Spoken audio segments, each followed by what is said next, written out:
नमस्कार विद्यार्थ्यांनो, MPSC परीक्षांसाठी टेक्स्टबुक सिलेक्टमध्ये तुमचे स्वागत आहे.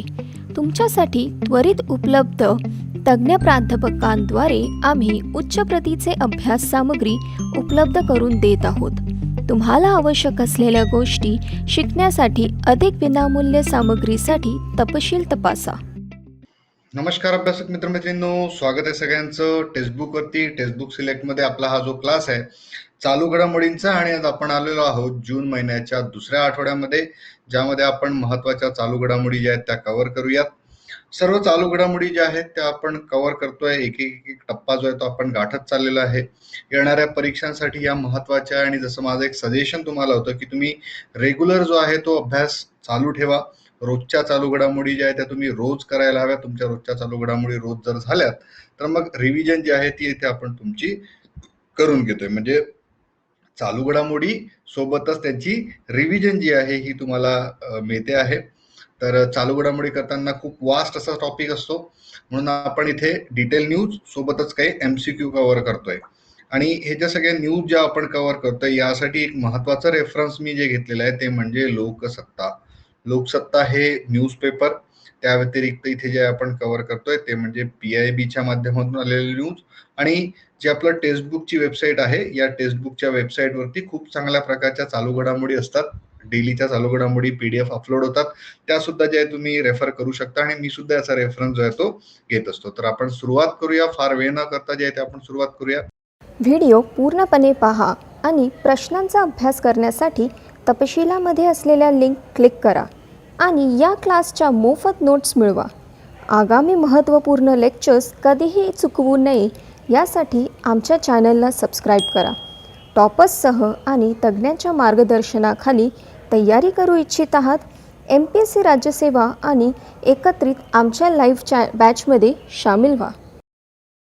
ॲज युजल आपण जी सुरुवात करतोय ही सुरुवात आपली आहे महत्वाचे दिवस आणि त्याच्या थीम याच्यावरनं. तर जून महिन्याचा जो सेकंड वीक आहे त्याच्याप्रमाणे न्यूज जर आपण बघितल्या तर 7 जूनचा दिवस आहे world food safety day. Food safety day, अन्न सुरक्षा दिवस ज्याला आपण म्हणतो. स्वागत आहे सर्व अभ्यासक मित्रमैत्रिणींचं. प्रिया, विलास, योजना, गुड इव्हनिंग बेटा. Issue, good evening. Good evening. अभ्यास जो आहे तो तुमचा छान चालू असेलच. सगळ्यांचा अभ्यास जो आहे तो चांगला चालू असेल. बिलकुल अभ्यासामध्ये लक्ष द्या, कारण ही जी वेळ आपल्याकडे उपलब्ध आहे या वेळेचा सदुपयोग जर तुम्ही केला तर तुमचा एक चांगल्या प्रकारे सिलेबस कव्हर होऊन तुम्ही पुढचं तुमचा जो वाटचाल आहे ती चांगल्या प्रकारे एक वाटचाल जी आहे ती पूर्ण करू शकता. गुड इव्हनिंग रुपेश, स्वागत आहे सगळ्यांचं.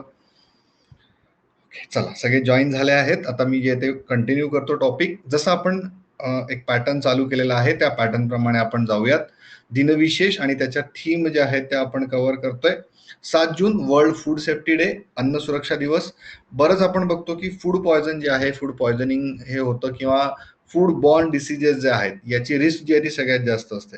तर या संदर्भात हा दिवस चालू करण्यात आला होता, to raise awareness about various food borne risk and prevention measures.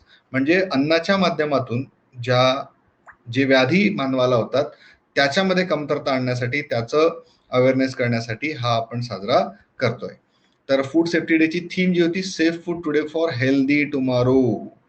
आजचं जे आहे ते अन्न आपलं कसं असलं पाहिजे, स्वस्थ अन्न, सुरक्षित अन्न असलं पाहिजे, जेणेकरून आपला पुढचं जे भविष्य आहे, आपला उद्या जो येणार आहे हा उद्या हेल्दी असेल. 8 जून एक महत्वाचा दिवस वर्ल्ड ओशियन डे म्हणून साजरा केला जातो. पुढे अजून डिटेलमध्ये आपण वर्ल्ड ओशियन डे बद्दल माहिती घेऊयात. तर 2008 पासून याची सुरुवात करण्यात आली होती. या वर्षीची जी थीम होती, the ocean life and livelihoods. Good evening Pradeep, स्वागत आहे तुमचं. तर ocean life and livelihoods. Ocean म्हणजे महासागर ज्यांना आपण म्हणतो, आणि महासागरांवरती बरंचसं आपलं जीवनमान जे आहे ते अवलंबून आहे. आपण याबद्दल माहिती, महासागरांबद्दलची माहिती जी आहे, भौगोलिक दृष्ट्या अभ्यास जो आहे तो महासागरांचा आपण ऑलरेडी केलेला आहे. तर महासागरांमध्ये कशा प्रकारे, सगळ्या प्रकारे या गोष्टी होतात याबद्दल जे आहे ते आपण ऑलरेडी समजून घेतलेलं आहे. भूगोलामध्ये महासागरांचा ओशिओनॉलॉजी जो आहे तो एक महत्वाचा टॉपिक आहे. जगभरामधली सगळ्यात जास्त वाहतूक जी आहे ती महासागरांमधनं चालते, त्यामुळे महासागरांना अनन्यसाधारण महत्व आहे. बरीचशी खनिजं, क्षार हे सगळं जे आहे त्यानंतर मासे वगैरे जे आहे ते सगळे आपल्याला महासागरांमधून मिळतं. 12 जून हा दिवस world day against child labour. World day against child labour. बालमजुरी जी आहे ही आपल्या समाजाला लागलेली कीड आहे आणि या संदर्भात जनजागृती व्हावी म्हणून हा दिवस जो आहे तो साजरा केला जातो. आता याचा उद्देश फक्त जनजागृती एवढं करणंच नाही, to stop child labour and take action against child labour. म्हणजे बालमजुरी थांबवा, पण बालमजुरी थांबवतानाच जो कोणी बालमजुरीला प्रोत्साहन देत असेल त्यांच्या विरुद्ध ऍक्शन घ्या, असं सुद्धा जे आहे या दिवसाचं महत्व आहे. 14 जून ही जी तारीख आहे वर्ल्ड ब्लड डोनर डे किंवा world blood donor day, world blood donors day ज्याला आपण म्हणतो. तर जे रक्तदान जे आहे, रक्तदाता दिवस, जागतिक रक्तदाता दिवस ज्याला आपण म्हणतो. बघा, मानवी रक्त जर आपण विचार केला तर मानवी रक्ताला पर्याय नाहीये. मानवी रक्तासाठी पर्याय जो आहे तो मानवी रक्तच आहे. तर कुठली सर्जरी असू द्या किंवा इतर कुठल्या बाबी असू द्या, यामध्ये महत्व जे आहे ते कशाला आहे? रक्ताला महत्व आहे. थॅलेसेमिया सारखा जो रोग आहे, या थॅलेसेमिया सारख्या रोगामध्ये रुग्ण जो आहे त्याच्या रुग्णाच्या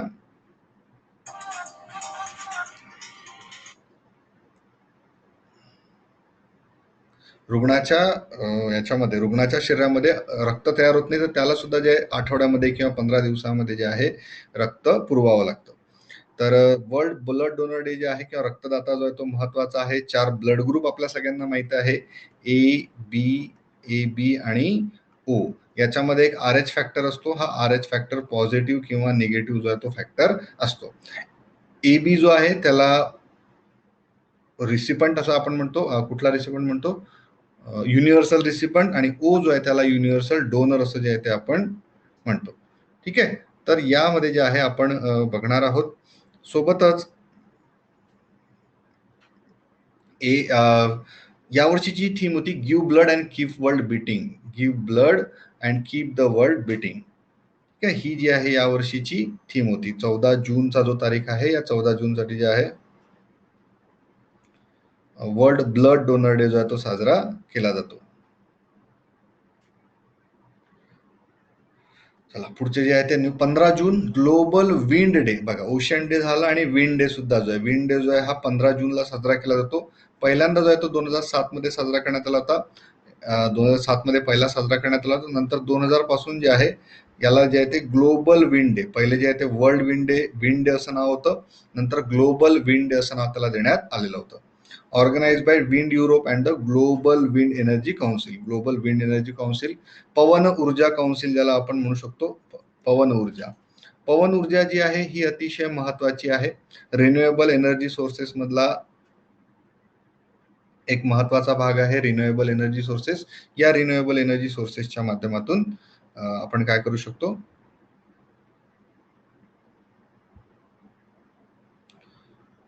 ऊर्जा जी आहे ही ऊर्जा वापरली जाते. याची न संपणारी ऊर्जा आणि स्वच्छ ऊर्जा म्हणून याचा उपयोग केला जातो. चला, तर काही महत्वाच्या न्यूज ज्या आहेत त्या थोड्याफार आपण समजून घेऊयात. बिहारमध्ये मुलींना 33% आरक्षण देण्यात आलंय. एक चांगलं इनिशिएटिव्ह जे आहे ते बिहारमध्ये घेण्यात आलंय, ज्यामध्ये इंजिनिअरिंग आणि मेडिकलच्या जागांसाठी मुलींना 33% आरक्षण देण्यात आलंय. बघा, महाराष्ट्रामध्ये हे ऑलरेडी आहे. महाराष्ट्रामध्ये मुलींना आरक्षण जे आहे ते ऑलरेडी आहे, पण बिहारने इनिशिएटिव्ह घेतला आणि तिथे ज्या इंजिनिअरिंग आणि मेडिकलच्या जागा आहेत त्यांना 2021-22 पासून म्हणजे हे जे आता शैक्षणिक वर्ष आहे, या शैक्षणिक वर्षापासून 33% आरक्षण जे आहे ते देण्यात आलेलं आहे. पंजाबमध्ये मलेरकोटला हा 23वा जिल्हा म्हणून याला औपचारिक मंजुरी मिळालेली आहे. मलेरकोटला जो आहे तो मुस्लिम बहुल असा प्रांत होता आणि मलेरकोटला जो आहे आता पंजाबचा 23वा जिल्हा म्हणून जे आहे ती मान्यता मिळाली. पंजाबमध्ये स्थापन करण्यात आलेला 23वा जिल्हा. SCO करार. SCO चा लॉंग फॉर्म होतो Shanghai Cooperation Organisation. Shanghai Cooperation Organisation. Mass media क्षेत्रामध्ये सहयोगासाठी जी मंत्रिमंडळाची मान्यता सहयोगासाठी जी आहे ती मंत्रिमंडळाने मान्यता दिली आहे. मास मीडिया क्षेत्र म्हणजे काय? तर प्रिंट मीडिया असतो किंवा जो डिजिटल मीडिया आहे, याच्यामध्ये शांघाय कोऑपरेशन ऑर्गनायझेशनच्या अंतर्गत एक करार करण्यात आला होता. तर याच्यामध्ये सर्व राष्ट्रांनी जी आहे ती मान्यता दिली. शांघाय कोऑपरेशन ऑर्गनायझेशन जी आहे, SCO ज्याला आपण म्हणतो, ही चीनच्या मार्गदर्शनाखाली किंवा चीनच्या पुढाकाराने स्थापन करण्यात आलेली एक संस्था आहे. जागतिक संस्था आपण म्हणू शकतो. बरेचसे लोक जे चीन सोबत कोऑपरेशन करतात तर त्यामध्ये शांघाय कोऑपरेशन ऑर्गनायझेशन म्हणून जे आहे ही आहे. तर त्यामध्ये मंत्रिमंडळाने यामध्ये सहयोगासाठी मान्यता दिलेली आहे. जसं भारत जो आहे, भारतासोबत ब्रिक्स मध्ये सुद्धा जो आहे तो चीन आहे. चीनचं जागतिक राजकारणामध्ये महत्व जे आहे ते भरपूर जास्त आहे. आणि ब्रिक्स मध्ये सुद्धा जो आहे तो भारत हा चीनच्या सोबत जे आहे एक आहे. पण एक बघा, या ब्रिक्स संस्था जी आहे, ब्रिक्स संस्था एक महत्वाची आहे. भारत जो आहे तो ऍक्टिव्ह मेंबर आहे. पण भारत जो आहे तो क्वाड 4 मध्ये सुद्धा समाविष्ट आहे. बरं, आता हे दोन गोष्टी ज्या आहेत त्या कॉन्ट्राडिक्टरी आहेत, लक्षात घ्या. ब्रिक्स मध्ये ब्राझील, रशिया, इंडिया, चायना आणि दक्षिण आफ्रिका या ज्या 5 देश आहेत, हे 5 देश काय आहेत, ज्याला आपण हे म्हणतो विकसनशील देश आहेत. चीन पण पूर्ण विकसित असं म्हणता येत नाही, विकसनशील देश आहेत. तर या विकसनशील देशांची संघटना एकमेकांसोबत प्रगती करण्यासाठी जी आहे ती स्थापन करण्यात आली. एकमेकांसोबत सहयोग याच्यामध्ये केला जातो. आणि क्वाड 4 मध्ये लक्षात घ्या, क्वाड 4 मध्ये जे आहे अमेरिका, जपान, ऑस्ट्रेलिया, भारत जे आहेत हे 4 देश आहेत. आता यांचं काय इथे की चीनचा जो दबाव वाढतोय किंवा चीनची जी मक्तेदारी वाढते पॅसिफिक अटलांटिक क्षेत्रामध्ये, ही चीनची मक्तेदारी कमी करण्यासाठी क्वाड 4 मध्ये जो आहे तो भारत समाविष्ट आहे. म्हणजे एक थोड्याफार प्रमाणामध्ये आपण असं म्हणू शकतो की कॉन्ट्राडिक्टरी हे आहे, पण या सगळ्यांचे उद्देश वेगवेगळे आहे आणि या उद्देशांमध्ये भारत जो आहे तो समाविष्ट आहे. चला, पुढचं जे आहे पुढची जी माहिती आहे ती म्हणजे अबाउट झिरो कार्बन जे आहे, झिरो कार्बन पॉलिसी संदर्भात भारतीय रेल्वे जी आहे ती जगातील सर्वात मोठी हरित रेल्वे होण्याच्या मार्गावर आहे. इट इज नॉट कम्प्लिटेड, पण 2030 पर्यंत जे आहे ते भारताने असं टार्गेट घेतलंय की पूर्णपणे 0 कार्बन उत्सर्जक बनण्याचा मार्गक्रमण जी आहे ती रेल्वे करते. आणि सर्वात मोठी हरित रेल्वे, ग्रीन रेल्वे जी होऊ शकते. आता ग्रीन रेल्वे म्हणजे काय, किंवा ग्रीन झोन किंवा ग्रीन एअरपोर्ट जे असतात ते काय बघा. जसं बरेचसे जे फ्युएल्स आहेत, जैविक इंधनं जी आहेत, या जैविक इंधनांमधनं कार्बन डायऑक्साईडचं उत्सर्जन जास्त प्रमाणामध्ये होतं. कोळसा असू द्या, डिझेल असू द्या, पेट्रोल असू द्या, त्याच्यामध्ये कार्बनयुक्त कार्बन डायऑक्साईड, कार्बन मोनॉक्साईड याचं उत्सर्जन जे आहे ते भरपूर जास्त प्रमाणामध्ये होतं. मग इलेक्ट्रिसिटी पण निर्मितीमध्ये बघा कोळसा वापरला जातो, त्यामुळे तिथे सुद्धा जे आहे बऱ्याच अंशी कोळशाचं कार्बनचं उत्सर्जन जे होतं. मग ज्यावेळी कार्बनचं उत्सर्जन ज्या साधनांमधून होत नाही, ते ऊर्जा साधनं ज्यावेळी वापरल्या जातात त्याला ग्रीन एनर्जी असं म्हटलं जातं. जसं आपल्याला माहिती आहे की कोचीन विमानतळ जे आहे, हे कोचीन विमानतळ काय आहे, ग्रीन एअरपोर्ट त्याला म्हटलं जातं. ग्रीन एअरपोर्ट जे आहे, आणि त्यालाच champion of the earth award जो आहे तो मिळाला होता. भारतामधलं पहिलं ग्रीन एअरपोर्ट म्हणून त्याला डिक्लेअर करण्यात आलं होतं. भारतीय रेल्वेने सुद्धा झिरो कार्बन इमिशन करण्याकडे पावलं चालू केली आहेत, ज्याच्याकडून पर्यावरण स्नेही, कार्यक्षम, किफायतशीर आणि वक्तशीर प्रवासी किंवा मालवाहतूक करणारं आधुनिक साधन व्हावं, या दृष्टिकोनातून रेल्वेने कार्य जे आहे ते चालू केलंय. मग हे का केलंय बघा. डिझेल इंजिन जे आहेत, तुम्ही बघा पहिले कोळशाची जी रेल्वे होती वाफेचे इंजिन होते. आता वाफेचे इंजिन तर जवळपास दिसतच नाही कुठे. डिझेल इंजिन आले. मग डिझेल इंजिनचा जरी तुम्ही बघितलं तर डिझेल इंजिन मधून सुद्धा बऱ्याच प्रमाणामध्ये धूर जो आहे तो उत्सर्जित केला जातो. पण रेल्वे जर आपण बघितलं, इलेक्ट्रिक इंजिन जे आहेत, इलेक्ट्रिकल इंजिन्स मध्ये ते उत्सर्जन झालेलं आपल्याला दिसत नाही. म्हणून रेल्वेने निर्णय घेतलाय की मोठ्या प्रमाणामध्ये विद्युतीकरण करायचं. पाणी तसंच कागद यांचं जतन करण्यापासून ते रेल्वे मार्गावर जखमी होणाऱ्या प्राण्यांचा बचाव करण्यासाठी विविध प्रयत्न केले जात आहेत. आणि पर्यावरणावर उत्तम राखण्याच्या दृष्टीने रेल्वे जे आहे ते कार्य करत आहे.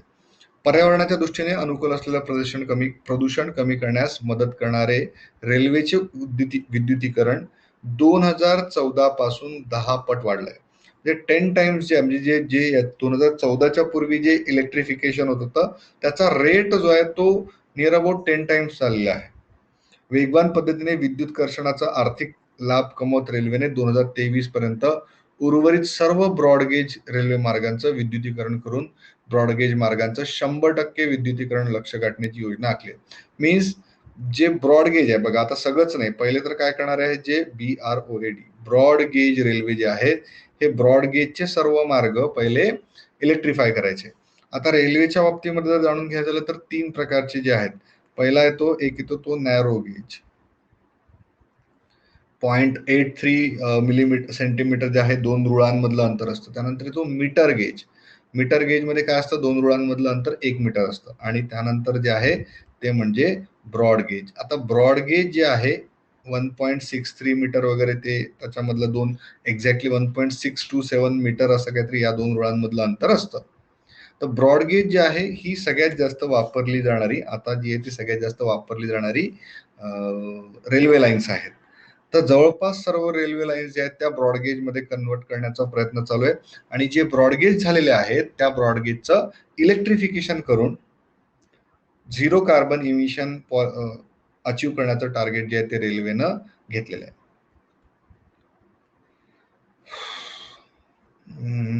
एक सेज पोर्टल जे आहे त्याचं उद्घाटन केलेलं आहे. Senior care ageing growth engine, Thawarchand Gehlot यांनी. थावरचंद गेहलोत कोण आहेत, तर भारताचे केंद्रीय मंत्री आहेत. त्यांच्या हस्ते सेज उपक्रम आणि सेज पोर्टलचा प्रारंभ करण्यात आलाय. वृद्धांना सेवा देण्याच्या क्षेत्रातील उद्योगांमध्ये रस असणाऱ्या लोकांना मदतीच्या दृष्टिकोनातून सेज उपक्रम आणि सेज पोर्टलचा प्रारंभ जे आहे त्यांनी केला. तर सेज पोर्टल जे आहे ते महत्वाचं आहे आणि याचं उद्घाटन जे आहे ऍप पण केलंय त्या संदर्भात. पोर्टल म्हणजे वेबसाईट केलेली आहे. Senior care ageing growth engine हे केलंय थावरचंद गेहलोत यांनी. त्यानंतरची बातमी, आपण थोडंफार काल याच्यावरती एक प्रकाश टाकला होता, पण डिटेलमध्ये जे थोडं समजून घेऊया. कारण की राज्यसेवा बघा, राज्यसेवेसारख्या ज्या परीक्षा असतात यामध्ये मल्टी स्टेटमेंट क्वेश्चन असतात एखाद्या माहितीच्या बाबतीमध्ये. त्यामुळे तुमच्यापर्यंत जी आहे ती डिटेल माहिती सुद्धा गरजेची आहे. लक्षात घ्या, इथेनॉलच्या वापरावर भारत लक्ष केंद्रित करत असून लाभ देशातील शेतकऱ्यांना मिळणार आहे. त्याचा लाभ कोणाला मिळाला आहे, देशातील शेतकऱ्यांना. त्यामुळे 2025 पर्यंत पेट्रोलमध्ये 20% इथेनॉल मिसळण्याचं लक्ष भारतानं ठेवलेलं आहे. आता याच्या बाबतीमध्ये पहिलं म्हणजे इथेनॉल म्हणजे काय.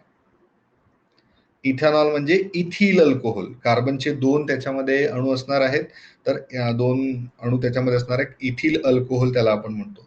मग याची उत्पादन जे आहे ते इथेनॉलचं कुठे होतं. मग शेतकऱ्यांना इथेनॉल निर्मिती होते, इथेनॉल निर्माण झालं, मग शेतकऱ्यांना कसा लाभ होईल. बघा, इथेनॉलची निर्मिती मुख्यत्वे शेतीमधनं जो बायोमास निघतो किंवा ऊस कारखाने जे आहे, लक्षात घ्या, ऊस कारखान्यांच्या माध्यमातून ऊसाची जी मळी असते याच्यामधनं इथेनॉलची निर्मिती होते. एक बाय प्रॉडक्ट आहे. म्हणजे काय झालं की कंपल्सरी झालेलं आहे आता, जो ऊसाची मळी शिल्लक राहते त्याच्यामधनं इथेनॉल फॉर्म करायचं. हे इथेनॉल जे आहे हे पेट्रोलमध्ये मिक्स केलं जातं. का रे बाबा पेट्रोलमध्ये का मिक्स केलं जाईल, ऍज अ ग्रीन फ्युएल म्हणून. पेट्रोलमध्ये ज्यावेळी इथेनॉल मिक्स केलं जातं तर त्याची कॅलोरिफिक व्हॅल्यू जी आहे ती मेंटेन राहते. पण जी पेट्रोलवरची अवलंबितता होती किंवा पेट्रोलमध्ये जो कंटेंट होता, जेवढी क्वांटिटी लागायची ती क्वांटिटी कमी झाली. म्हणजे समजा बघा, आता सध्या जे आहे ते 12% आहे. आता सध्या जे मिळते ते किती मिळते, 12% इथेनॉल आहे. हो, मळीचा वास. तुम्ही रेल्वेमधनं एखाद्या साखर कारखान्याजवळून जात असाल किंवा कुठे साखर कारखान्याच्या जवळून तुम्ही जात असाल तर तुम्हाला खूप असा उग्र असा दर्प येतो. तो इथेनॉलचा जसा दर्प, म्हणजे त्याला ते सडवलं जातं, त्याच्या माध्यमातून ॲनारोबिक रेस्पिरेशनच्या माध्यमातून मग त्यातून इथेनॉल तयार केलं जातं. बरं, आता 12% इथेनॉल वापरलं जातं. मग 12% इथेनॉल वापरलं जातं म्हणजे काय होतं, जे तुम्ही पेट्रोल गाडीमध्ये टाकता त्याच्यामध्ये 880 मिलीलिटर काय आहे, 880 ml काय आहे, तर पेट्रोल आहे. आणि 120 ml त्याच्यामध्ये काय आलं, इथेनॉल. म्हणजे ऑलरेडी जे आहे तुमचं पेट्रोलचं जे 1 लिटर पूर्ण लागत होतं ते पेट्रोल कमी झालं. त्यामुळे काय झालं, जो भारताला इम्पोर्टसाठी खर्च होतो तो खर्च ऑलरेडी कमी झालाय. पुढच्या वर्षी जे आहे ते 15% होणार आहे आणि 2025 पर्यंत हे प्रमाण जे आहे 20% होईल. मग त्यासाठी काय काय करावं लागलं, एकतर आता पहिले नॉर्म्स जर आपण बघितले तर फ्युएलचे नॉर्म्स आहेत युरो 6 आहेत ना रे, सगळ्यांच्या लक्षात आहे ना. सध्या युरो 6 नॉर्म्स, सॉरी युरो 6 नाही, आता त्याला आपण BS6 म्हणतो. युरोपमध्ये युरो चालतं आणि भारतामध्ये जे आहे ते BS, भारत स्टेज 6 जे आहे, BS6 जे आहे ते नॉर्म्सचं फ्युएल जे आहे ते वापरलं जातं. इथेनॉल सुद्धा जे ॲज अ पेट्रोल म्हणून उपयोग होतो. तर इथेनॉल वापरल्या गेलं पाहिजे या दृष्टिकोनातून गव्हर्नमेंटने आता निर्णय घेतलाय की 2020 पर्यंत 20% इथेनॉल जे आहे ते वापरलं जाईल. जागतिक पर्यावरण दिनानिमित्त इथेनॉल वापराच्या आराखड्याबाबत त्यांनी म्हटलं की 2030 पर्यंत पहिले होतं लक्ष की 20% इथेनॉल टाकायचं, पण आता टार्गेट रिड्यूस केलं आणि 2025 पर्यंत जे आहे 20% इथेनॉल जे आहे ते मिक्स केलं जाणार आहे. 2022 पर्यंत 10% इथेनॉल मिसळण्याचं लक्ष ते पार झालेलं आहे. 2030 पर्यंत 20% होतं. ठीक आहे. सध्या जर आपण बघितलं तर सध्या 8.5% इथेनॉल आहे. 2014 मध्ये 1 ते 1.5% होतं. आणि आता हे काय झालं, याच्यामुळे काय झालं, इथेनॉल जास्त वापरल्यामुळे त्याची खरेदी 38 कोटी लिटरहून 320 कोटी लिटरवरती गेली. जेव्हा 20% इथेनॉल मिसळलं जाईल तेव्हा आणखी खरेदी केली जाईल. दुसरा एक इथे प्रश्न आपल्या समोर येईल की शेतकऱ्यांना याचा काय फायदा आहे, शेतकऱ्यांना फायदा होईल असं आपण म्हटलं होतं किंवा या न्यूज मध्ये म्हटलं होतं. तर शेतामध्ये जसं ऊस उत्पादन आहे किंवा जर आपण बघितलं ऊसामधनं जे आहे ते साखरेचं उत्पादन होतं. येस, साखरेचं उत्पादन होतं, तर साखरेच्या उत्पादनातून उत्पादन खर्च जो आहे तो काढून त्या प्रमाणामध्ये शेतकऱ्यांना जो आहे तो पैसा मिळतो. पण एक बाय प्रोडक्ट सुद्धा जर याच्यातून तयार होत असेल तर व्हॅल्यू वाढली ना रे, ऊसाची व्हॅल्यू वाढली. व्हॅल्यू वाढल्यामुळे काय झालं, शेतकऱ्यांना सुद्धा जो आहे तो चांगला भाव त्याच्या माध्यमातून मिळेल. म्हणून याचा फायदा जो आहे तो करून घ्यावा, असं याचा फायदा जो तो शेतकऱ्यांपर्यंत झाला पाहिजे असं सांगण्यात आलेलं आहे. देशभरामध्ये मे महिन्यामध्ये 1.02 लाख कोटी रुपये जो आहे तो जीएसटीची वसुली करण्यात आली आहे. मार्च नंतर जवळपास सर्वच महिन्यांमध्ये जे आहे 1 लाख कोटी रुपयांपेक्षा जास्त जीएसटीची वसुली करण्यात आली आहे. आणि नुकतंच तुम्हाला माहिती आहे 1 जुलैचा जो दिवस आहे, 1 जुलै, it is been celebrated as what, GST day. आणि यावर्षी जे आहे ते 4 वर्ष कंप्लीट झाले आहे, 5व्या वर्षामध्ये आपण प्रवेश केलाय. 2017 पासून जीएसटी जो आहे तो भारतामध्ये लागू करण्यात आला होता. What do you mean by GST, सांगा बरं, टाईप करून पाठवा बरं, म्हणजे झोप उडून जाईल तुमची. जीएसटी संपूर्ण भारतामध्ये हा एकच कर जो आहे सध्या राबवला जातो. म्हणजे पूर्वी खूप सारे टॅक्स होते, कुठे वॅट लागायचा, कुठे एक्साईज लागायचा, कुठे सर्व्हिस टॅक्स लागायचा, कुठे वेगवेगळे कर जे आहे ते लागवले घेतले जात होते. परंतु आता काय केलं, आता तसं नाही. आता काय आहे, संपूर्ण जे आहे ते एकाच प्रकारे जे आहे ते एकच टॅक्स जो आहे तो घेतला जातो. आता हा टॅक्स जो आहे तो 3 प्रकारे, स्टेट जीएसटी, सेंट्रल जीएसटी आणि एक आयजीएसटी ज्याला म्हणतो. काही टॅक्स जे आहेत ते केंद्र आणि राज्याच्या मार्फत घेतले जातात, अर्ध डिस्ट्रीब्युशन त्यांच्यामध्ये असतं. समजा 18% स्लॉट असेल तर 9% गोज टू स्टेट, SGST तुम्ही बघता, आणि 9% जो असतो तो CGST, सेंट्रल जीएसटी. काही ठिकाणी जो आहे तो 18% टोटली आयजीएसटी असतो, ज्या केंद्राकडेच जातो टोटली. इट डिपेंड्स कशा प्रकारचा जो आहे. येस, ग्लोबल सर्व्हिस टॅक्स नाही बेटा Akhil, goods and service tax. Neha, correct one. Goods and service tax त्याला म्हटलं जातं. गुड्स अँड सर्व्हिस टॅक्स म्हणजे काय, वस्तू आणि सेवा कर. वस्तू आणि सेवा कर म्हणजे सेवा कर किंवा वस्तू कर जो आहे तो वेगळा न लावता एकाच प्रकारचा लावला जायचा आणि त्याच्यावरती जे आहे ते वस्तूनुसार जे आहे ते पर्सेंटेज ठरणार. पूर्वी कसं होतं, व्हॅट केला होता एक लागू. व्हॅट म्हणजे काय होतं, व्हॅल्यू ऍडेड टॅक्स. म्हणजे व्हॅल्यू ऍडेड टॅक्स मध्ये काय केलं जातं, एक समजा वस्तूची निर्मिती आपण करतोय, वस्तूची निर्मिती केल्या जाते, तर वस्तूच्या निर्मितीमध्ये प्रत्येक स्टेजला काही ना काही व्हॅल्यू जी आहे ती ऍड केल्या जाते. जसं गहू आहे, गव्हाचं उत्पादन घेतलं तर गव्हाच्या उत्पादनापासून नंतर ब्रेड बनवलं जायचं. तर बघा, शेतकऱ्याने गहू पिकवला, गहू जो आहे तो अडतीने आणून मार्केटमध्ये विकला, मार्केटमध्ये एखाद्या कंपनीने खरेदी केला. समजा 1 क्विंटल गहू जो आहे तो विकला, पण पकडूया 10,000 रुपयामध्ये.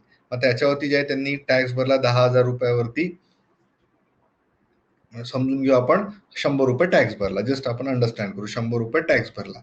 मग नंतर काय झालं, या गव्हाचं फॅक्टरीने ज्या विकत घेतलं होतं त्यांनी बनवला, त्याचा पीठ बनवला, आटा बनवला. मग हे जे 10,000 रुपयामध्ये त्यांनी गहू घेतला होता तो आटा त्यांनी विकला 13,000 रुपयामध्ये. मग 13,000 रुपयावरती जर आपण बघितलं तर 13,000 रुपयावरती 1% जरी 0.1% आपण जसं 100 घेतलं तर 130 रुपये टॅक्स पे करावा लागेल. म्हणजे पहिले 100 रुपये टॅक्स पे केला होता, मग 130 रुपये टॅक्स पे केला. आता हा जो आटा विकत घेतला एखाद्या बेकरीने काय केलं, तर 1 क्विंटल आट्यापासून बनवले ब्रेड बनवले आणि हे ब्रेड त्यांनी विकले 20,000 रुपयामध्ये. समजा 20,000 रुपयामध्ये ब्रेड विकले, मग ब्रेड विकल्यानंतर काय झालं, 20 रुपयामध्ये विकल्या, त्याला 200 रुपये टॅक्स त्याच्यावरती भरावा लागला.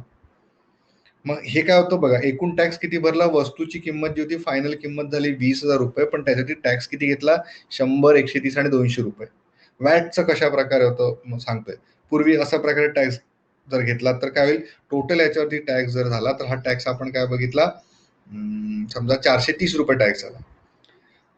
पण वॅट मध्ये काय झालं होतं, व्हॅल्यू एडेड इथे जे 10,000 रुपयाचं ऑलरेडी घेतलं होतं, तर याच्यामध्ये व्हॅल्यू किती मिळवली, आणि 3,000 रुपयाची व्हॅल्यू मिळवली. मग जो काही इथे टॅक्स पडेल हा 3,000 रुपयावरती, म्हणजे 30च रुपये टॅक्स जो तो व्यक्ती भरेल, 130 भरणार नाही. हे जे 30 रुपयामधून 13,000 रुपयाचं घेतलं होतं, इथून त्यांनी 20,000 रुपयाला विकलं, त्याला 7,000 रुपयाचं तिथे जे आहे ते व्हॅल्यू ऍड केली. 7,000 रुपयावरती 70 रुपये टॅक्स जो आहे तो पे केला. म्हणजे टोटल टॅक्स जर आपण इथे बघितला तर 100 अधिक 30 अधिक 70 म्हणजे 200 रुपये टॅक्स पेला. जो आधी किती केला होता, 430 रुपये. हे व्हॅल्यू ऍडेड टॅक्स मध्ये जे हे सूत्र वापरण्यात आलं होतं. जो जेवढी व्हॅल्यू ऍड केली तेवढा त्याच्यावरती टॅक्स. पण आता जीएसटी मध्ये काय केलं की सर्व जे आहे त्या गोष्टींवरती समसमान टॅक्स लावण्यात आलेला आहे. आधीचं जे काही कुठला टॅक्स भरला असेल तर तो टॅक्स जो आहे तो टॅक्स या आपण आताच्या भरलेल्या टॅक्स मधून जो आहे तो रिटर्न म्हणून कव्हर केला जातो. तर जीएसटीमुळे ज्या आहे त्या बऱ्याचशा गोष्टी काय झाल्या त्या इनलाईन झाल्या.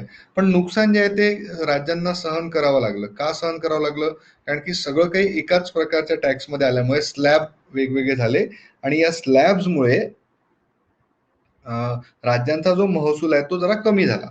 मग यावरती केंद्र सरकारने काय सांगितलं होतं की तुमची 5 वर्षापर्यंतची जी टॅक्स कमी होतोय त्या टॅक्सची भरपाई आम्ही करू.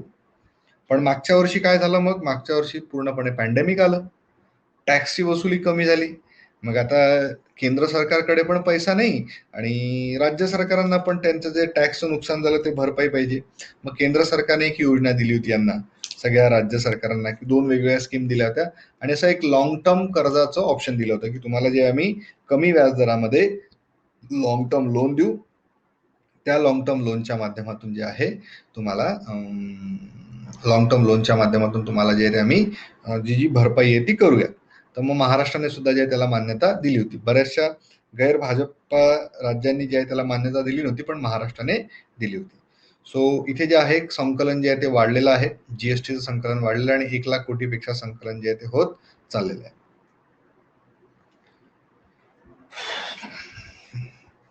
येस, थोडंसं एक बॅकग्राऊंड जे आहे ते थोडंसं सांगायला जरा वाटतं कधी कधी, डिटेलमध्ये माहिती असलं पाहिजे, कारण की टॅक्स झालं किंवा संविधानाशी रिलेटेड काही पॉईंट्स असतील, भूगोलाशी रिलेटेड पॉईंट्स असतील, तर करंट अफेअर्सचे प्रश्न जे आहेत ते जास्त प्रमाणात येतात, त्यामुळे त्याच्याबद्दलची डिटेल माहिती असणं अपेक्षित आहे.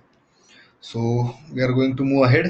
अनुराग सिंग केंद्रीय अर्थ राज्यमंत्री जे आहेत, जे की पहिले तुम्हाला माहिती असेल की BCCI चे सचिव सुद्धा होते, त्यांनी जे आहे एक हिसाब की किताब नावाचं जे आहे ते लॉन्च केलंय. आता हे हिसाब की किताब काही सिरीज आहे ज्याच्यामध्ये 6 शॉर्ट फिल्म आहे 5-5 मिनिटाच्या. हिसाब की किताब, फंड ऑथॉरिटीज, हिसाब की किताब, कॉमन सर्व्हिस सेंटर जे आहेत, ई गव्हर्नमेंटच्या माध्यमातून जे कॉमन सर्व्हिस सेंटर राबवले जातात, investors education and protection fund authority यांनी काय केलंय, एक शॉर्ट स्टोरीज बनवल्यात, जेणेकरून काय होईल, जनजागृती होईल. जनजागृतीसाठी जे आहे हे उपयोगी पडतील, ही अशा प्रकारची हिसाब की किताब जी आहे त्यांनी लॉन्च केलेलं आहे, ज्याच्या माध्यमातून लोकांचं जे बजेट आहे किंवा लोकांनी जे, yes, Anurag Thakur correct one, Anurag Singh Thakur असं आहे, हिमाचल मधनं जे आहेत ते खासदार आहेत.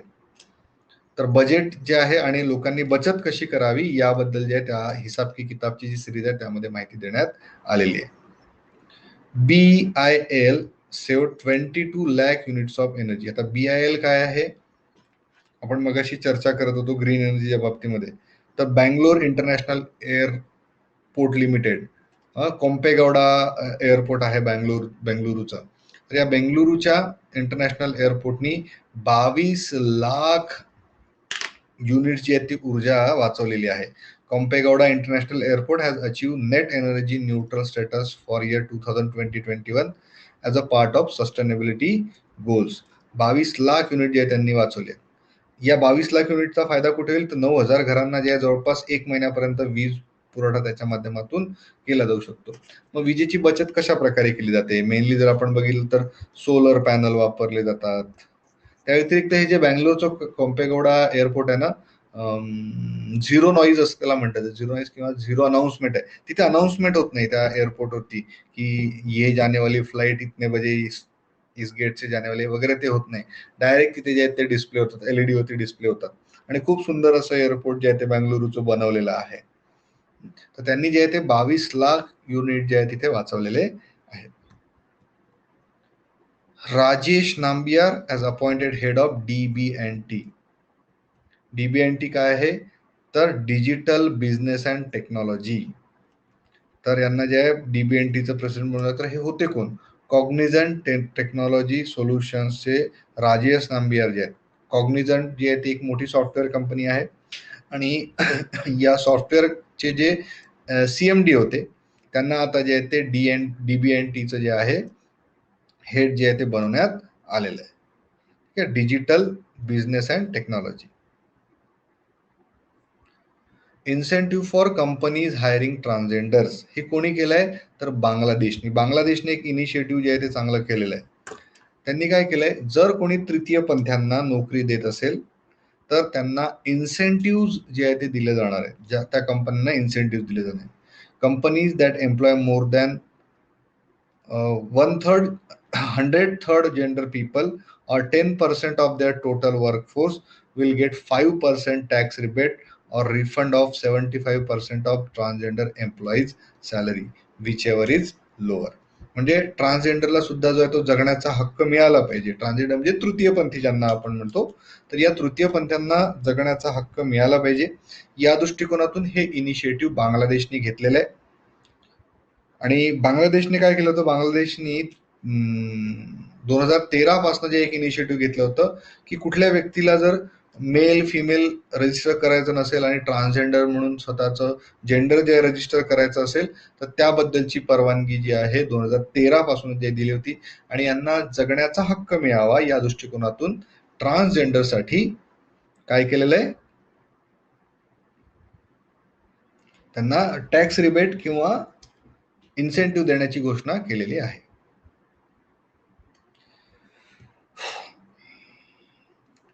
US suspends 25% tariffs on India. बघा, डोनाल्ड ट्रम्प ज्यावेळी सत्तेवरती होते, रिपब्लिकन सत्ता होती, त्यावेळी काय झालं होतं, ट्रम्प गव्हर्नमेंटने बरेचसे सँक्शन्स जे आहेत ते भारतावरती लावले होते. शिवाय भारतीय मालावरती बरीचशी ड्युटी जी आहे, ड्युटी किंवा कर ज्याला आपण म्हणतो, ही लावली होती. पण नंतर मग बायडन गव्हर्नमेंट आलं. जो बायडेन जे आहेत ते सध्या तिथे डेमोक्रॅटिक पक्षाचे आहेत. यांनी जे देशात जगातील बऱ्याचशा देशांसोबत नरमाईची भूमिका घेतली आणि त्यांच्यासोबत काय केलंय, 25% टॅरिफ वरती जे आहे ती सूट दिली आहे. कुठले कुठले देश आहेत आणि हे टॅरिफ जे आहे, announce the further suspension of punitive tariffs for 6 months on India, Austria, Italy, Spain, Turkey and United Kingdom. It includes 25% tariff on 2 billion imports from these 6 countries. या 6 देशांपासून जो 2 बिलियनचा इम्पोर्ट त्यांनी केला, ज्या की 26 कॅटेगरी आहेत. 26 category, 26 categories of goods are in the preliminary list of product that would be subject to additional tariff. सांगतो काय होतं, एक उदाहरण सांगतो मी तुम्हाला. काय होतं की भारताच्या काही वस्तू ज्या आहेत, भारतामध्ये अमेरिकन जर काही वस्तू आल्या तर त्या अमेरिकन वस्तूंवरती जे आहे ते टॅक्स लावला जायचा. त्याच्यावरती जो तो टॅक्स लावला जायचा. मग अमेरिकेने काय म्हटलं, आमच्या वस्तू तुम्ही घेता त्याच्यावरती तुम्ही टॅक्स लावता. तुमच्या वस्तू ज्या आहेत, म्हणजे प्रिफर्ड पार्टनर म्हणून जे आहे ते भारताला तिथल्या काँग्रेसने जे आहे ती परवानगी दिली होती की भारतातून तिथे इम्पोर्ट होणाऱ्या गोष्टींवरती टॅक्स पडणार नाही. नॉट ओनली कमला हॅरिस तुम्ही म्हणू शकता, पण बाकीच्या पण देशांसोबत त्यांनी केलंय. पॉलिसीज जे आहेत त्या वेगवेगळ्या आहेत ना रे. ट्रम्प यांच्या पॉलिसीज वेगळ्या होत्या, बायडन यांच्या पॉलिसीज वेगळ्या आहेत. तर शिवाय जे सँक्शन्स म्हणजे बरेचसे जे आहेत, जसं S-400 ट्रायम्फ जेव्हा भारतानं रशियाकडनं खरेदी केलं होतं त्यावेळी भारतावरती सँक्शन्स होते. त्यांचा तो कॉमकासा जो त्यांचा एक हे होता, ऍक्ट होता, त्या ऍक्टनुसार त्यांनी जे भारतावरती सँक्शन्स लावले होते. इराण सोबत व्यापार करू नका असं सुद्धा सांगितलं होतं. इराणवरती सँक्शन्स होते त्यांचे, कारण की त्यांच्या हितसंबंधांसोबत जो धोका करेल, हितसंबंधांना धोका असेल, त्या लोकांसोबत जे कोणी संबंध ठेवेल तर त्यांच्यावरती संस्था असू द्या, देश असू द्या, व्यक्ती असू द्या, सगळ्यांवरती सँक्शन्स लावण्याचं जे आहे ते त्यांनी ठरवलं होतं. बरं, मग आता इथे काय झालं की मग त्यांनी म्हटलं की तुम्ही आमच्या वस्तूंवरती टॅक्स लावता, मग तुमच्या वस्तू आमच्या इथे आम्ही टॅक्स फ्री का घ्यायच्या. त्याच्यावरती पण आम्ही ड्युटी लावणार, इम्पोर्ट ड्युटी लावणार, आणि इम्पोर्ट ड्युटी लावणं जे ते चालू केलं होतं. मग ही ड्युटी लावल्यामुळे काय झालं, ज्या वस्तू स्वस्तामध्ये, भारतीय वस्तू स्वस्तामध्ये तिथे मिळत होत्या त्यांच्या किमती वाढल्या, त्यामुळे भारताचा व्यापार जो आहे तो कमी झाला असं आपण म्हणू शकतो. पण मग बायडन गव्हर्नमेंटनी काय केलं की पुढच्या 6 महिन्यासाठी जे आहेत काही वस्तूंवरती हे जे काही वस्तूंवरती देण्याचं जे आहे ते नामंजूर, जे त्याच्यावरती जे आहे ते देऊ नका असं त्यांनी जे आहे ते म्हटलेलं आहे. ठीक आहे, चला.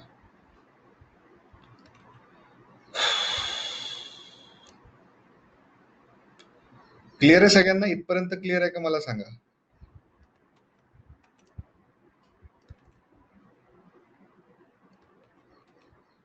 मग मी जे आहे ते पुढे जातो. बऱ्याच न्यूज कव्हर करायच्या आहेत, पण कसं आहे की आपण थोडं डिटेलमध्ये डीपमध्ये पण समजून घेतोय. SIA gets DCGI not to manufacture Sputnik 5. अरे असं कसं झालं? सिरम जे आहे, Serum Institute of India, Serum Institute of India तर कोविशिल्ड बनवते, पण ते आता काय म्हणाले, कोविशिल्ड आम्ही स्पुटनिक सुद्धा बनवतो. स्पुटनिक जी आहे ती रशियाकडनं जी आहे ती घेण्यात आलेली आहे.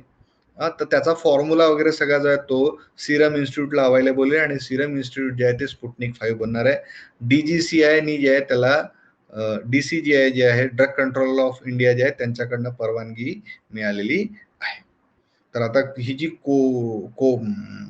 कोविशिल्ड सोबतच जे आहे, कोवॅक्सिन जी आहे ती भारत बायोटेकच्या माध्यमातून, आणि कोविशिल्ड जी आहे ती सिरम इन्स्टिट्यूट ऑफ इंडियाच्या माध्यमातून तयार केली जाते, आणि स्पुटनिक सुद्धा जे आहे ते आता SIA तयार करणार आहे. तर त्यांना जी ही परवानगी मिळालेली आहे स्पुटनिक 5 ची. स्पुटनिक 5 कोणी डेव्हलप केली आहे? Gamaleya Research Institute of Epidemiology and Microbiology, Russian based आहे. त्यांनी स्पुटनिक 5 तयार करण्याची परवानगी SIA ला दिलेली आहे. जे लोक पुण्यामध्ये असतील त्यांना माहिती आहे, सिरम इन्स्टिट्यूट ऑफ इंडिया हडपसरला जे आहे एक मोठा प्लांट आहे त्यांचा, पुनावालांचा, आणि बऱ्याचशा लसी जे आहेत ते तयार करतात. तर आता येस, रॉ मटेरियल बनवावं लागेल ना, मागवावं लागेल. रॉ मटेरियल शिवाय जे आहे ते कसं बनेल? रॉ मटेरियल मागवावं लागेल. शिवाय टेक्नॉलॉजी ती पण इम्पॉर्टंट आहे ना रे. म्हणजे जरी लस बनवतायत SIA बनवणार, पण टेक्नॉलॉजी जी आहे ती गमायली रिसर्च इन्स्टिट्यूटची आहे. मग त्यांची टेक्नॉलॉजी वापरल्या जाते, तर त्यांना जे आहे तो त्यातला शेअर द्यावा लागतो ना. त्यांना शेअर असा तो मिळतो. त्या कंपन्यांचं जे इंटेलेक्च्युअल प्रॉपर्टी हँडओव्हर ज्याला आपण म्हणतो, इंटेलेक्च्युअल प्रॉपर्टी हँडओव्हरच्या माध्यमातून चालतं.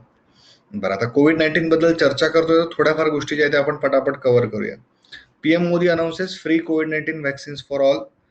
मोफत लसींची घोषणा त्यांनी केली होती. आपण मागच्या आठवड्यामध्ये चर्चा केली होती, बघितलं होतं की केंद्र सरकारला जे ते झापलं होतं. कोणी? सर्वोच्च न्यायालयाने. काय राज्यांना, काय तुम्ही 25% राज्यांना द्या, 25% प्रायव्हेटला द्या, 50% आम्हाला द्या, आणि काय प्रत्येकाला जर भारतातल्या प्रत्येक नागरिकाला जगण्याचा हक्क आहे तर त्यांना तुम्ही लस मोफत दिली पाहिजे असं न्यायालयाने म्हटलं होतं. म्हणून केंद्र सरकारने हा निर्णय घेतलाय की प्रत्येकाला जी आहे ती कोविड-19ची लस जी आहे ती मोफत दिली जाईल.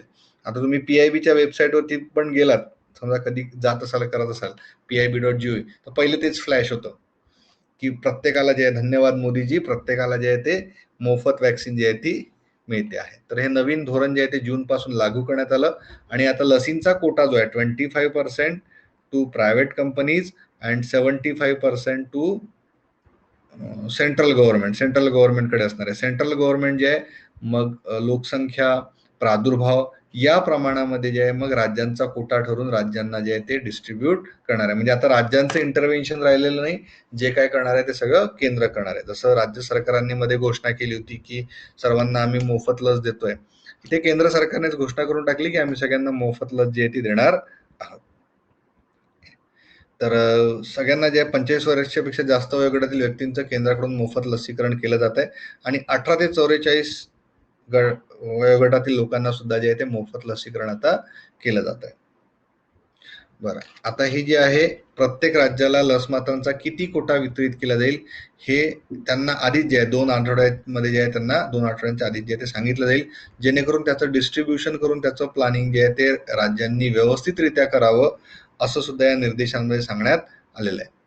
आणि एक टार्गेट जे गव्हर्नमेंटने घेतलेलं आहे ते म्हणजे डिसेंबर 2021 पर्यंत, डिसेंबर 2021 पर्यंत जे आहे हे काय करायचंय, डिसेंबर 2021 पर्यंत आपल्याला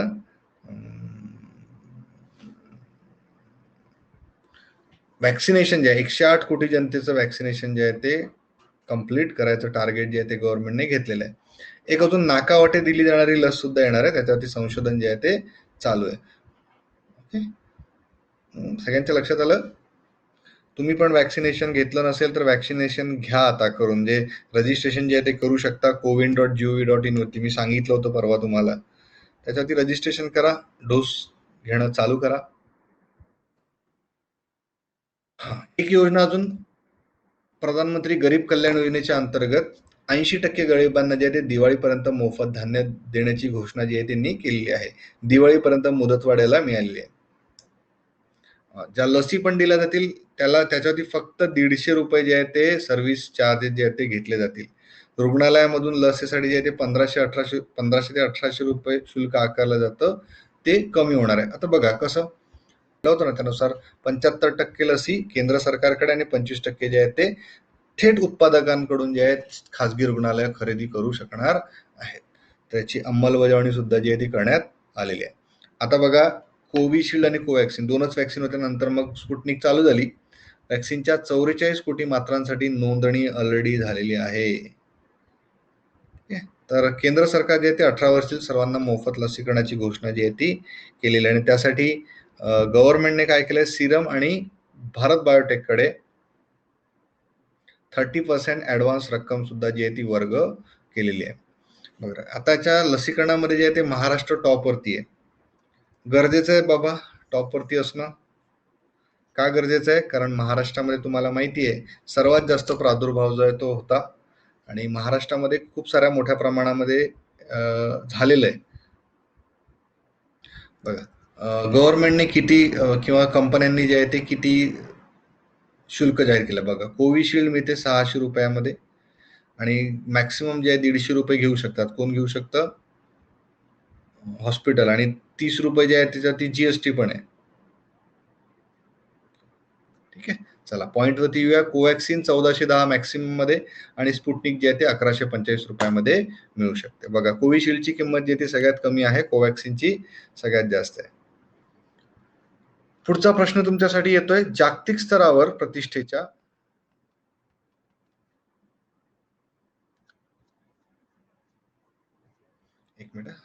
प्रतिष्ठेच्या 200 उच्च शिक्षण संस्थांमध्ये, क्यूएसच्या जागतिक पहिल्या 200 उच्च शिक्षण संस्थांमध्ये भारतातल्या कोणत्या कोणत्या संस्था आहेत?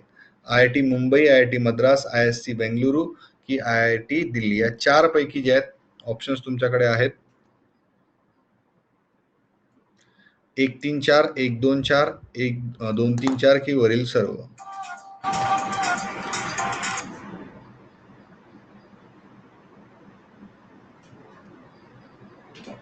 पोल चालू करतोय.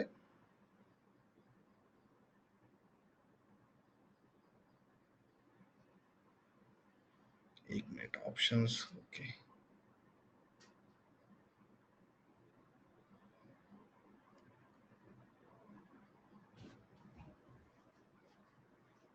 चला तुमच्या समोर आलेलं आहे.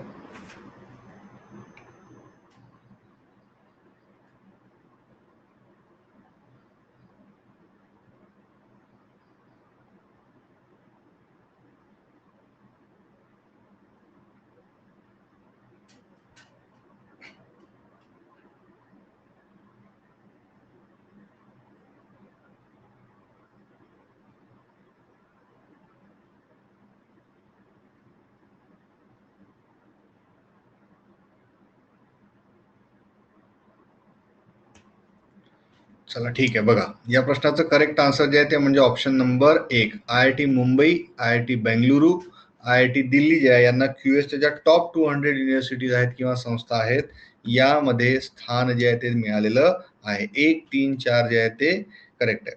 9 जून 2021 ला जाहीर करण्यात आलेली जागतिक स्तरावरील प्रतिष्ठेचा क्यूएस जो होता, ही जी एक क्रमवारी जाहीर करण्यात आली होती, ज्यामध्ये पहिल्या 200 उच्च शिक्षण संस्थांमध्ये भारतातल्या 3 संस्थांचा समावेश करण्यात आला.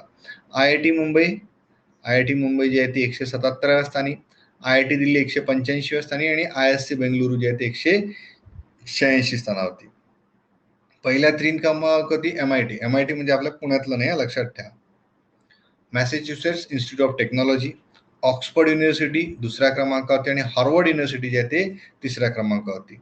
IIT मद्रास 255, IIT कानपूर 277व्या स्थानी आहे. टॉप 200 मध्ये जर आपण बघितलं, टॉप 100 मध्ये एकही भारतीय नाहीये. बघा, कोरोनामुळे सिंहाचा मृत्यू. कोविडचा जो प्रादुर्भाव आहे, कोरोना व्हायरस जो आहे तो मानवामध्येच नाही तर प्राण्यांमध्ये सुद्धा जो आहे तो पसरतोय. त्यामुळे प्राण्यांमध्ये जे आहे ती सुद्धा रिस्क अजून आहे.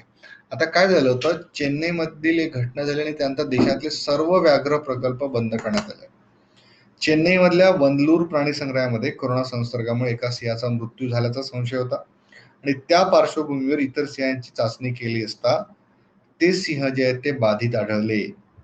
देशातील अन्य व्याघ्र प्रकल्पामध्ये सुद्धा जे आहे ते कोरोना संक्रमण जे आहे ते लक्षात घेऊन सर्व व्याघ्र प्रकल्प पर्यटनासाठी बंद करण्याचा आदेश देण्यात आला होता.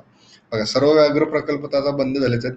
ऑलरेडी जुलै महिन्यामध्ये जर आपण बघितलं तर सगळीकडे जे आहे ती सफारी बंदच असते. जुलै ते ऑक्टोबर पर्यंत जे आहे ती पावसाळ्याचे दिवस असतात, त्यामुळे सफारी जे आहे त्या बंद असतात, सफारी चालू नसतातच. पण जून मध्ये जे आहे ते बंद करण्यात आले होते, कोविडचा किंवा कोरोनाचा व्हायरस जो आहे तो प्राण्यांमध्ये मिळाल्यामुळे. ठीक आहे. आणि मेनली जे आहे का बंद करण्यात आलं तर बघा, प्राण्यांमध्ये संसर्ग जो आहे तो मानवामुळे होत आहे, त्यामुळे हे सगळे निर्णय जे आहेत ते घेण्यात आलेले. 10 जून 2021 रोजी राज्याच्या मंत्रिमंडळाने नियमित पीक कोणत्या राज्याच्या मंत्रिमंडळाने नियमित पीक कर्ज फेडणाऱ्या शेतकऱ्यांना प्रोत्साहन म्हणून 3 लाखापर्यंत बिनव्याजी कर्ज देण्याचा निर्णय घेतलाय. बघा, जे नियमित कर्ज फेडणारे आहेत त्यांना पीक कर्ज योजना म्हणून जे आहे ती मिळू शकते. तर हे कुठल्या राज्याने निर्णय घेतलाय? पंजाब, महाराष्ट्र, मध्य प्रदेश की केरळ? पोल तुमच्या समोर आहे, पोल मध्ये उत्तर द्या. मे बी मी बोलल्यानंतर आहे ना, एक 3-4 सेकंदानंतर तुमच्यापर्यंत पोल येत असेल, थोडस लॅगिंग राहतं, पण तुम्हाला जो आहे तो वेळ पूर्ण मिळतोय.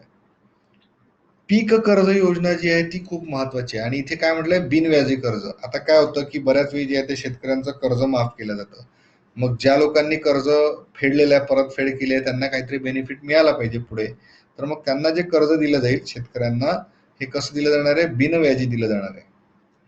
हे बिनव्याजी कर्ज उपलब्ध व्हावं यासाठी, yes, correct one is Maharashtra. महाराष्ट्राने जे आहे या संदर्भात निर्णय घेतलेला आहे. तर ज्या लोकांनी रेग्युलरली जे आहे कर्ज फेडलंय ना, त्या लोकांना बेनिफिट मिळाला पाहिजे. महाराष्ट्र गव्हर्नमेंटने हा निर्णय घेतलाय. 10 जून 2021 रोजी राज्याच्या मंत्रिमंडळाने नियमित पीक कर्ज फेडणाऱ्या शेतकऱ्यांना प्रोत्साहन म्हणून 3 लाख रुपयापर्यंत बिनव्याजी कर्ज देण्याचा निर्णय घेतलेला आहे.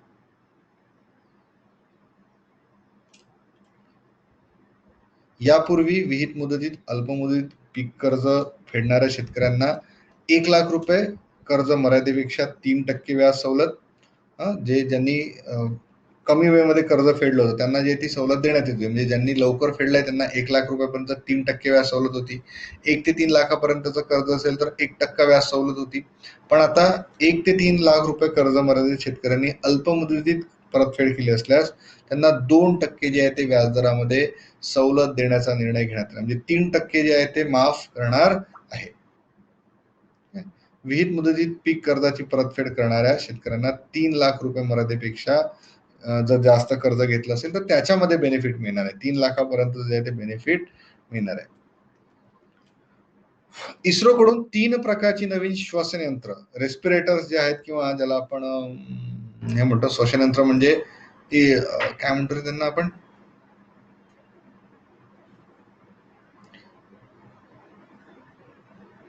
व्हेंटिलेटर जे आहेत, 3 व्हेंटिलेटर जे आहेत ते इस्रोने तयार केले. 3 प्रकारची श्वसन यंत्र तयार केली आणि कोरोना-19च्या दुसऱ्या लाटेमध्ये जी व्हेंटिलेटर्स मिळत नव्हती तर त्याच्यासाठी जे आहे व्हेंटिलेटर्स लावण्याची वेळ आली होती. त्यामुळे जे इस्रोने 3 नवीन प्रकारची जी आहेत ती तयार केलेली आहेत ventilators. ISRO, India Space Research Organisation. तर इस्रोच्या माध्यमातून PRANA, programmable respiratory assistant for the needy, Ambu, artificial manual breathing, ही जी आहे ती अनावरित करण्यात आली आहे. आणि तिसरं म्हणजे पीप. पीप म्हणजे पॉझिटिव्ह अँड एक्सपेरिमेंटरी प्रेशर, याचा वापर जो आहे तो याच्यामध्ये करण्यात आलेला आहे. तर 3 प्रकारची श्वसन यंत्र ते इस्रोने तयार केलेलं आहे. पीपचा उपयोग त्या 2 याच्यामध्ये केला आणि वायू नावाचं श्वसन यंत्र तयार केलंय, जे की ICU मध्ये सुद्धा वापरलं जाऊ शकतं.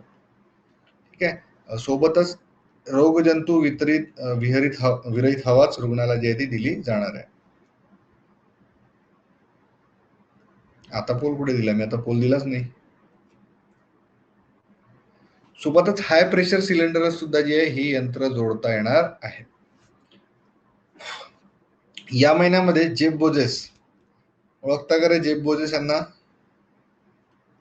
ॲमेझॉन, बरंचसं जे आहे ते ऑनलाईन आता आपण मागवतो. तर ॲमेझॉन जे आहे, ॲमेझॉनचे संस्थापक जेफ बोजेस त्या 5 तारखेला जे आहे ते 5 जुलैला जे आहे ते काय होत आहेत, आपलं CEO पद जे आहे ते सोडणार आहेत.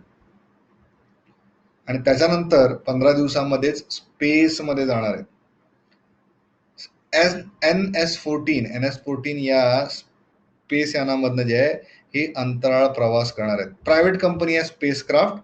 या स्पेसक्राफ्ट कंपनीचं काय, हे अंतरिक्ष यान आहे. स्पेसक्राफ्ट कोणाची? ॲमेझॉनचीच आहे बरं. तर त्यांच्या कंपनीचं जे आहे तर ते अंतराळामध्ये जाऊन येणार आहे.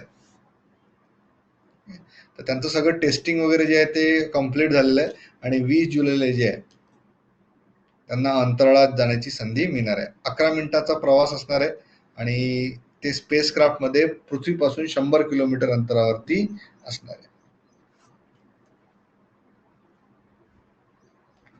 तर आता प्रायव्हेट कंपनी सुद्धा ज्या आहेत त्या बऱ्याचशा स्पेसमध्ये काम करतायत. जसं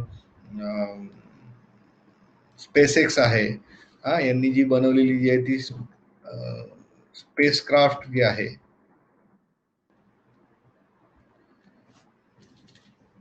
ब्ल्यू ओरिजिन या कंपनीचं नाव काय? हे स्पेसक्राफ्ट कुठल्या कंपनीचं आहे? Blue origin. ब्ल्यू ओरिजिन जी आहे ती कोणी स्थापन केलेली आहे? ॲमेझॉनचीच कंपनी आहे, जेफ बोजेस यांचीच कंपनी आहे आणि अंतरिक्षामध्ये ते जाऊन येणार आहेत, फिरून येणार आहेत. 2021चा पुलित्झर पुरस्कार 11 जून रोजी जाहीर करण्यात आला. त्यात 2 भारतीय वंशाच्या व्यक्तींचा समावेश आहे. तर हा पुरस्कार जो आहे तो कुठल्या क्षेत्रासाठी दिला जातो? पत्रकारिता, क्रीडा, विज्ञान संशोधन, काव्य, कथा. 5 ऑप्शन्स आपल्या समोर आहेत आणि त्याच्यामध्ये जे आहे ते पुढे आपल्याला दिलेलं आहे की कुठल्या कुठल्या क्षेत्रामध्ये पुलित्झर पुरस्कार जो आहे तो दिला जातो. पोल तुमच्या समोर आहे, देतोय, दिला नाही अजून. फक्त 1-3, फक्त 1-2-3, फक्त 1-4-5 की वरील सर्व?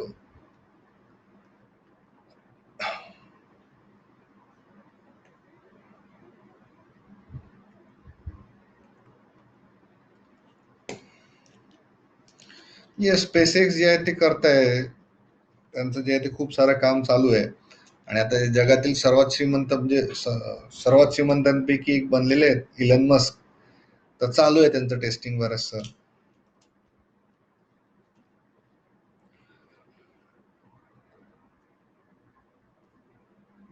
पोल आला असेल तुमच्या समोर आता. Anjali, Neha, correct answer. Very good बेटा. निकिता, प्रशांत.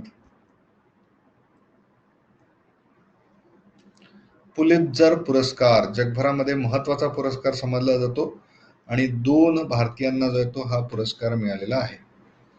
कोणता असेल नेमका? म्हणजे आहे तर ऑप्शन नंबर 1, 4, 5 जे ऑप्शन नंबर 3 जे आहे हे याचं करेक्ट आन्सर आहे. म्हणजे पत्रकारिता, काव्य आणि कथा या क्षेत्रामध्ये हा अवॉर्ड जो आहे तो दिला जातो. तर 2 भारतीयांना मिळालेला आहे. त्याच्यामध्ये पत्रकारिता, काव्य, संगीत आणि साहित्यासाठी दिला जातो. भारतीय वंशाच्या महिला पत्रकार मेघा राजगोपालन यांना जाहीर झालेला आहे. मेघा राजगोपालन कोण आहेत? या आपल्या विशेष वृत्ताच्या माध्यमातून चीनच्या डिटेन्शन कॅम्पचे सत्य जगासमोर मांडलं होतं. त्यांनी सॅटेलाइट छायाचित्रांचं विश्लेषण करून चीनकडून उईगुर मुस्लिमांचा होणारा छळ जगासमोर आणला होता. आणि दुसऱ्या ज्या आहेत त्या म्हणजे नील बेदी. नील बेदी जे आहेत भारतीय वंशाचे पत्रकार आहेत, त्यांना स्थानिक वार्तांकनाच्या श्रेणीमध्ये पुरस्कार जो आहे तो मिळाला होता. त्यांनी फ्लोरिडामध्ये सरकारी अधिकारी आणि लहान मुलांच्या तस्करीबाबत टंपा बे टाइम्स मध्ये जे आहेत निर्भीड पत्रकारिता केली होती. म्हणून नील बेदी यांना आणि मेघा राजगोपालन यांना चीनचा पर्दाफाश केल्याप्रकरणी जे आहे, चीनमध्ये जो उइझर मुस्लिमांचा फळ होतोय त्या संदर्भात त्या दोघांना जो आहे हा पुरस्कार पुलित्झर मिळालेला आहे. मेक्सिकोला नमवून अमेरिका अजिंक्य.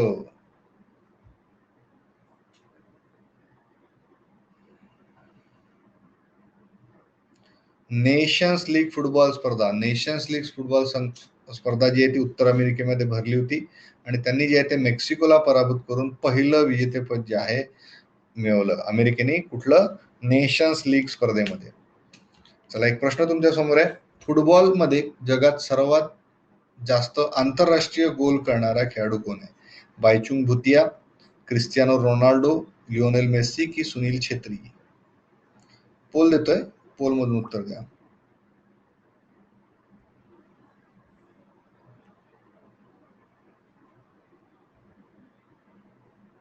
कोणाचे आहे जगभरामध्ये सर्वात जास्त गोल कोणाचे?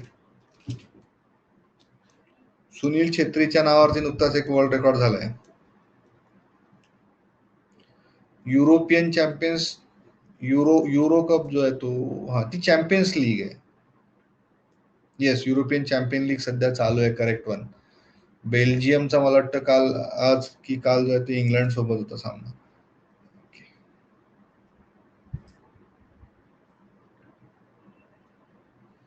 अरे, उत्तर तर करेक्ट दिलं सगळ्यांनी. Very good. सगळेच फॅन दिसत आहेत. बघूया पुढेच अजून तुमच्या समोर येईल रोचक माहिती. फिफा विश्वचषक स्पर्धेची पात्रता स्पर्धा चालू होती आणि भारताने जे त्याच्यामध्ये बांगलादेशला 2-0 जे आहे ते पराभूत केलं होतं. छेत्रीने जे आहे 2 गोल केले होते. 2023च्या आशिया चषक फुटबॉल स्पर्धेच्या तिसऱ्या पात्रता फेरीमधलं आपलं स्थान जे आहे ते मजबूत केलंय आणि त्याने जे 2 गोल जे आहे ते याच्यावेळी केली होती. आता छेत्रीने जे आहे आपली गोल संख्या 74 वर नेली आहे. त्याने काय केलंय, मेस्सीचे जे गोल्स आहेत आंतरराष्ट्रीय गोल त्याचा जे आहे ते त्याला मागे टाकले. भारतीय फुटबॉल संघाचा कर्णधार सुनील छेत्री याने 74 गोल करत अर्जेंटिनाचा लिओनेल मेस्सी याच्यावर सरशी साधली आहे. आंतरराष्ट्रीय गोल करणारा छेत्री सध्या दुसरा खेळाडू आहे, लक्षात घ्या. हा, सुनील छेत्री जे आहे तो दुसरा आहे आणि क्रिस्टियानो रोनाल्डोचे जे आहेत ते 103 गोल आहेत सध्या जे घेतात त्याच्यामध्ये. म्हणून क्रिस्टियानो रोनाल्डो जे आहे ते यावेळेचं करेक्ट आन्सर आहे. त्याने काय केलंय, मेस्सीला मागे टाकलंय. मेस्सी 72 गोल आहेत. संयुक्त अरब अमेरिकेचा अल्मखौत त्याला त्याच्या नावावरती 73 गोल आहेत आणि सुनील छेत्रीच्या नावावरती 74 गोल आहेत. तो कोका कोलाचं ते तर भरपूर गाजलं. जाऊ दे, आता ते प्रकरण इथे आपण डिस्कस करू नये. ती न्यूज बनली, खूप सारं त्याच्यावरती झालं, but that is different thing. पण खूप फरक पडतो ब्रँडचा, बरोबर आहे की नाही? काय झालं होतं न्यूज, त्यांनी ते केल्यामुळे काय झालं, शेअर प्राइजेस वर ड्रॉप. म्हणजे लोकांच्या मनामध्ये बघा ब्रँड बद्दल जे आहे ते किती मनामध्ये झालंय. असो, पर ज्या लोकांना बाहेर देशामध्ये जायचंय त्यांच्यासोबत जे आहे ते कोविन प्रमाणपत्र जोडणं कंपल्सरी आहे. टोकियो ऑलिम्पिक मेनली जर आपण बघितलं, टोकियो ऑलिम्पिक मध्ये जाणाऱ्यांना प्राधान्य दिलं जाणार आहे लसीकरणासाठी, प्राधान्य असेल. आणि लस प्रकार जे ते कोविशिल्ड म्हणून उल्लेख जो आहे तो पुरेसा आहे. कोविशिल्डची जी आहे ती लागेल. बाहेर जायचं असेल तर कोवॅक्सिन जी आहे ती अलाव नाही आहे बरं, कारण की अजून तिला मान्यता नाही मिळालेली WHO कडून. कोवॅक्सिनला इफेक्टिव्हनेस आहे पण मान्यता नाही आहे WHO कडनं. Okay. India slips to 117 rank on 17 SDG, 17 sustainable development goals आहेत of the United Nations 2030 agenda. Bharat जो आहे तो 115व्या स्थानावरून 2 स्थान घसरून 2021 मध्ये जो आहे तो 117व्या स्थानावरती घसरलेला आहे. आता हे मी तुम्हाला एक होमवर्क देतोय. माहिती सगळी आहे याच्यामध्ये. सस्टेनेबल डेव्हलपमेंट गोल्स काय आहेत, कोणी ठेवलेले आहेत, काय गरजेचे आहेत, गोल्स कुठले कुठले आहेत, गोलचा क्रमांक कुठला आहे हे सुद्धा तुम्हाला माहिती पाहिजे. ती सगळी माहिती जी आहे ती याच्यामध्ये दिली आहे. तर भारताने जे आहे ते अचीव्ह केलेले नाही आहेत, बराचसा मागे पडलेला आहे. 193 देशांच्या यादीमध्ये भारत जो आहे तो 117वा आलेला आहे. ठीक आहे. तर भारताचा स्कोर जो होता तो याच्यामध्ये किती होता 61.9. आणि भारतामधले जर आपण बघितले तर बांगलादेश, भूतान, नेपाळ आणि श्रीलंकेच्या भारत जो आहे तो बराच मागे. सस्टेनेबल डेव्हलपमेंट गोल्स जे आहेत ते खूप महत्वाचे आहेत बरं. त्यांची यादी जी आहे ती इथे दिलेली आहे, तुम्ही जे आहे ती वाचून घ्या. हे गोल्स नंबर जे आहेत ते महत्वाचे आहेत. हे तुम्हाला स्क्रीनशॉट घ्यायचे तुम्ही घेऊ शकता. सस्टेनेबल डेव्हलपमेंट गोल्स जे आहेत हे कोणी ठेवलेले आहेत? युनायटेड नेशन्सनी जगभरासमोर ठेवले आणि 2030 पर्यंत जे आहेत हे सगळे गोल जे आहेत ते जगाला अचीव्ह करायचे आहेत. ज्याच्यामध्ये poverty, hunger, good health and wellbeing, quality education, gender equality, clean water and sanitation, affordable clean energy, decent work and economic growth, industry innovation and infrastructure, reduce inequalities, sustainable cities and communities, responsible consumption and production, climate action, life below water, life on land, peace, justice and strong institution आणि partnership on goals, असे 17 goals आहेत. तर याचं जे आहे ते revise करून ठेवत चला, रिव्हिजन करत चला. काय आयोगाला थोडं आतमध्ये जायचं असेल तर अशा या गोल्सवरती जे आहेत SDG जे आहेत त्याच्यावरती प्रश्न विचारले जाऊ शकतात. खूप प्रश्न बनतात SDG वरती. ठीक आहे. तर आता इथे मी थांबतोय. एक प्रश्न तुमच्यासाठी सोडून जातोय. बाकीच्या बातम्या ज्या आहेत त्या आपण पुढच्या क्लासमध्ये जे आहे ते कव्हर करूया. Which among the following has been named as Assam 6th national park? आसामचा 6वा नॅशनल पार्क म्हणून जे आहे कोणाची घोषणा करण्यात आलेली आहे? 4 ऑप्शन तुमच्या समोर आहेत. ओके. तर हा होमवर्क आहे तुमच्यासाठी. आणि सस्टेनेबल डेव्हलपमेंट गोल्स जे ते जरा वाचून घ्या. SDG ज्याला पहिले मिलेनियम डेव्हलपमेंट गोल्स होते, MDG होते, त्याला आता कन्वर्ट करून SDG झाले. पाहिल्याबद्दल धन्यवाद.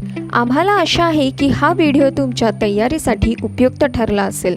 अधिक विनामूल्य सामग्री आणि सराव प्रश्न इच्छिता? तपशील तपासा. कोणत्याही चौकशीसाठी कृपया टोल फ्री नंबरवर कॉल करा.